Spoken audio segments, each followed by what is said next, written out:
There are some limitations to the talent system. For example, as a warrior, you can only switch between the 9 talent trees that are assigned to the warrior. River, Riftbait, Void Knight, and so on. You can't pick from the mage talent trees.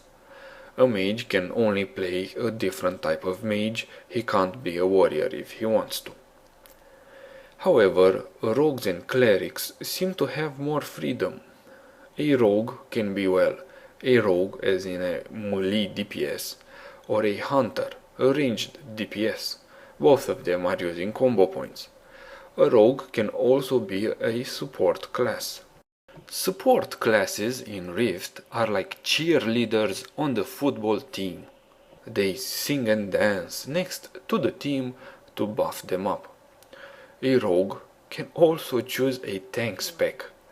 I don't know how effective that is compared to other tanking classes, but I guess it can have some usefulness in PvP and in small dungeon areas. But anyways, what is important is that one class can have 4 distinct roles. The cleric revolves mostly around healer type specs, but they can also be ranged DPS, melee DPS or tank. Most of the times clerics will be expected to heal, warriors will DPS and tank, mages and rogues will DPS. In Rift you get a wide variety of talents, but the roles and gameplay stay within some limits. You can't play, let's say, warrior and then change spec to a healer. A rogue can't try out mage specs. This is an issue with a system that advertises so many classes and so many options, when in fact is telling me, okay, you can switch between various types of DPS or tanking warriors, but a warrior will still be a warrior. If you wanna play a healer, then level 1 up, gear him up, no shortcuts. On the other hand, only 2 classes in WoW, the Druid and the Paladin, can fill the roles of healer, tank, DPS. However, they do have to farm specific gear for each spec. Overall, I would say Rift is superior as options for talents are concerned. You can pick from a wider variety of talent trees. An important and really notable improvement in Rift comes in the cleric class system, where stats conversions occur. When you switch spec, your spell power gets converted into attack power, so no need for farming extra sets. Anyways, enough about classes. If you wish to find out more about them, you can check the link below this video if you're watching this on Love to Play WoW. Specs and talents bring us to balance. Is the game balanced or not? I cannot give you an accurate answer. I doubt anyone can. Why? Balance is a tricky thing to properly determine. The presence of most classes on the arena ladder in relatively equal proportions to the numbers of players playing that class would help identifying balance. For example, let's say 20% of gamers play Warlock, but in the higher arena ratings only 10% of them are Warlocks. Unfortunately, there are no arenas in Rift, only battlegrounds. Battleground statistics won't tell you if a class is balanced or not.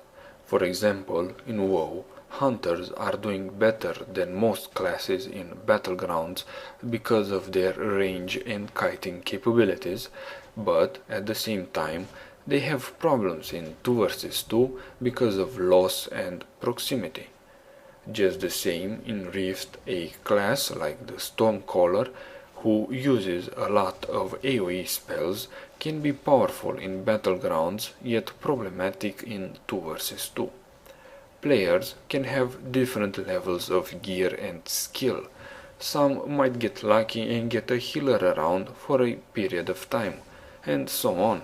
The statistics at the end of a BG are useful but are not enough.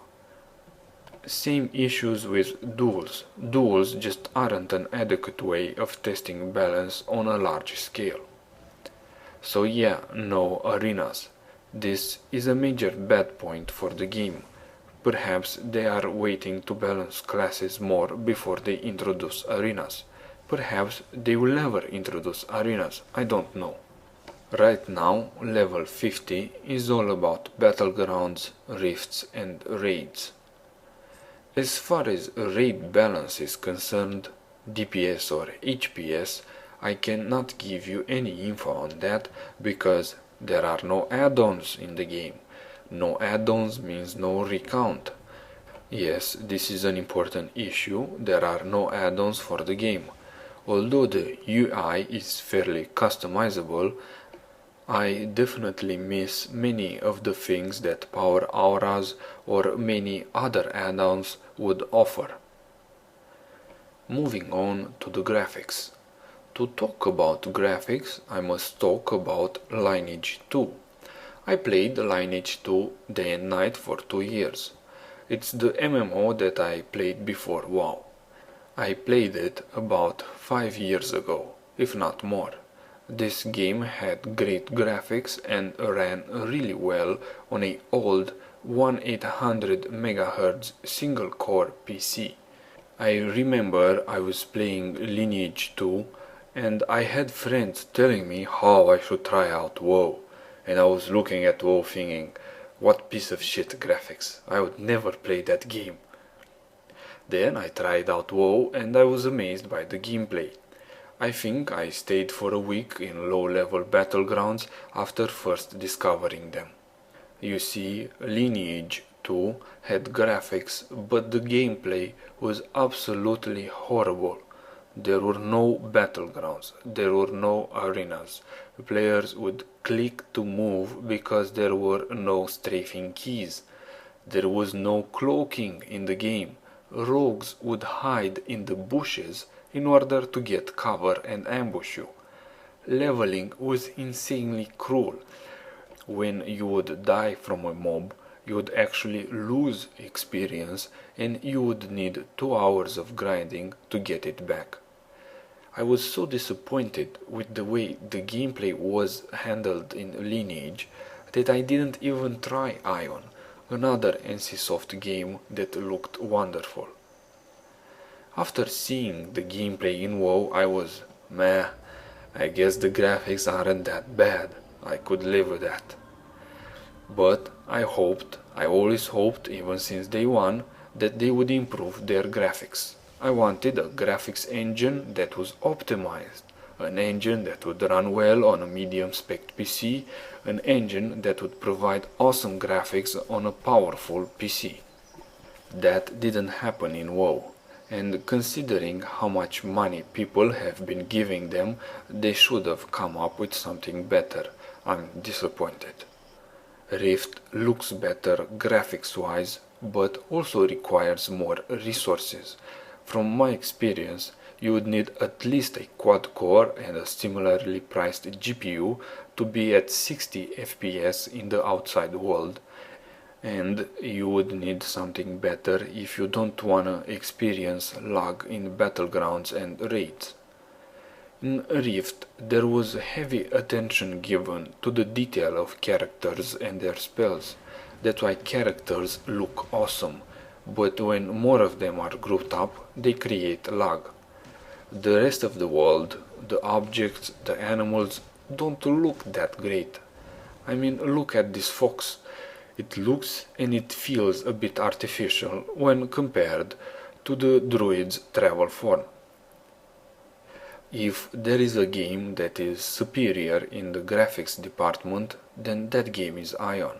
Both WoW and Rift could learn a bit from Ion. A good graphics per resource ratio is something we would all want. To conclude, Rift is a great game and a good alternative to WoW. What I liked most about it was the talent system and the stats conversions for gear. What I disliked most about it was the fact that there are no arenas and no add-ons. Well, I hope you found this review informative. Hit the link below this video to give me a like on Facebook. You know I deserve it. Thanks for watching.